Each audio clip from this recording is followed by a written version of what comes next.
এবং আজকে এখানে আমরা উপস্থিত হয়েছি আমাদের কাজী অনেক, যিনি আন্ডার-19 বিশ্বকাপ ক্রিকেটের একজন স্বনামধন্য খেলোয়াড় ছিলেন এবং তিনি আমাদের বাংলাদেশের ঘরোয়া লিগেও তিনি খেলেছেন এবং তিনি ইনজুরিতে আক্রান্ত হয়ে বিভিন্নভাবে তিনি ক্ষতিগ্রস্ত হয়েছেন এবং আমরা আশা করি যে তার ইনজুরি কাটিয়ে কিভাবে আমরা তাকে দ্রুতই আবার সেই খেলার মাঠে তাকে স্বরূপে আমরা দেখতে পাবো, যিনি ইতিমধ্যে বাংলাদেশের ক্রিকেটে অত্যন্ত পরিচিত একটি মুখ।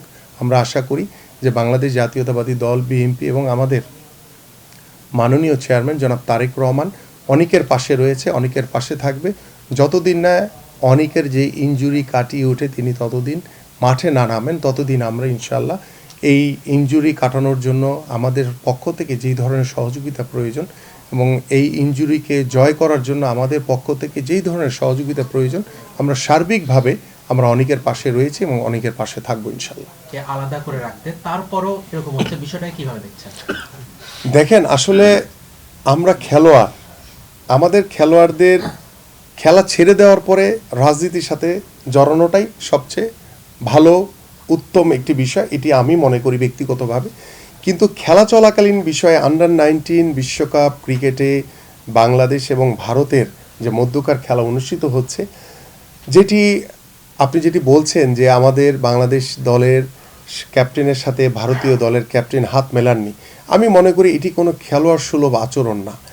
একটি দেশের খেলা, এখানে আমরা চাই একটি বন্ধুত্বপূর্ণ সম্পর্ক গড়তে।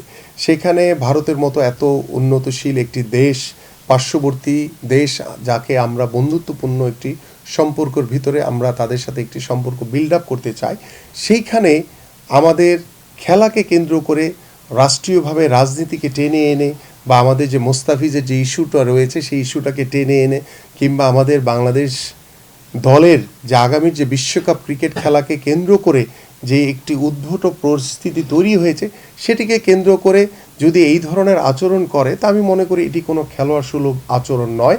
এখান থেকে আমাদের আসলেই শিক্ষা নেওয়া উচিত যে আমরাও বাংলাদেশ একটি জাতি হিসেবে যে সবার আগে যে আমার বাংলাদেশ, সেটিকে যাতে আমরা প্রতিষ্ঠিত করতে পারি এবং আমাদের নিজস্ব যে মান মর্যাদা রয়েছে, যে দায়িত্ববোধ রয়েছে, আমরা আমাদের জায়গা থেকে সেই খেলোয়াড় সুলভ আমরা আমাদের জায়গায় ইনশাল্লাহ সেটা প্রতিষ্ঠিত করব। সেটা আমি এবং আমার খেলোয়াড়দের কাছে আমি আহ্বান করব যে কারা ভুল করলো সেদিকে আমরা যাব না, বাট আমরা যাতে সঠিক পথে থাকি সেটি যাতে আমরা নিশ্চিত করতে পারি। একটা বিষয় যেহেতু প্রসঙ্গটা আসলো, কিন্তু আমরা তো জানি আইসিসি, ফিফা এদের রুলস রেগুলেশন, আসলে এই বিষয়টা আসলে কিভাবে দেখেন? আমি সবসময় একটি কথা বলেছি এবং আমি ডে ওয়ান থেকে বলেছি যে আমরা স্পোর্টসটাকে একদম স্বাধীন রাখতে চাই, এখানে উন্মুক্ত রাখতে চাই, এখানে সকলের মতামত অত্যন্ত গুরুত্বপূর্ণ।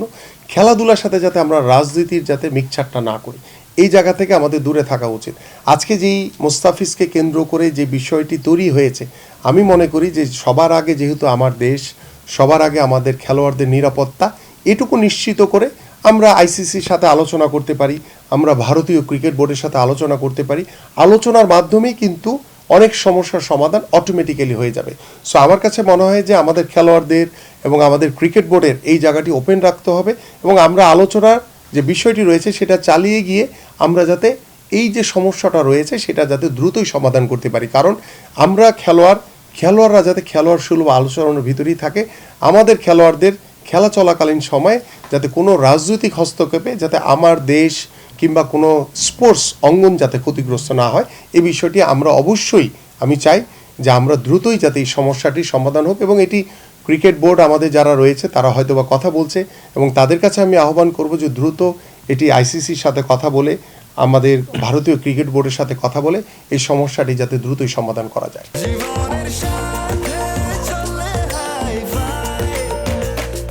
স্বাস্থ্যকর অল টাইম হানিকম, সব সময় অল টাইম হেলদি লাইফ। আইসিসির প্রতিনিধিরা এখনো ঢাকাতে আছে, বৈঠক হচ্ছে। তো এই যে বসিয়ে দেন সবাই অনেক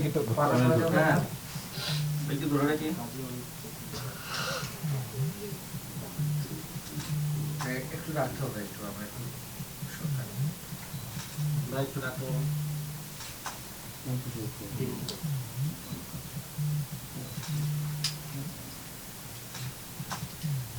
ভিডিও বাবু, ভিডিও স্ট্রিম না এখন আসলে ব্যক্তিগতভাবে বলতে গেলে পরিস্থিতি অ্যান্ড বাস্তবতা আমাকে এমন কিছু শিখিয়েছে, মানে এমনভাবে তৈরি করেছে যে সত্যি কথা বলতে আমার এখন আর কোনো ভয় লাগে না। আমি স্ট্রেট ফরওয়ার্ড যে কোনো জায়গায় সত্যি কথা বলতে পারি। লাস্ট হয়তো আপনারা দেখেছেন যে এরকম প্লেয়ারদের পাশে কেউ দাঁড়াইছে নাকি আমি জানি না, বাট আমার দেখা মতে কেউ নাই বা কাউকে আমি পাইনি।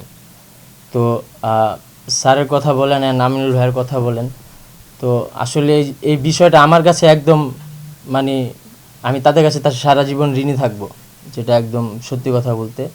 আমি ওইরকম এর আগেও আমি কয়েকজনকে বলেছি, আমি নামটা বলতে চাচ্ছি না, দু একজন বোর্ডে তারা ছিলেন, হয়তো দু একজন আছে এখন, তাদেরকে আমি বলেছিলাম, তারা বলছে যে আসলে সব কিছু বিষয়টা প্রসেস আছে।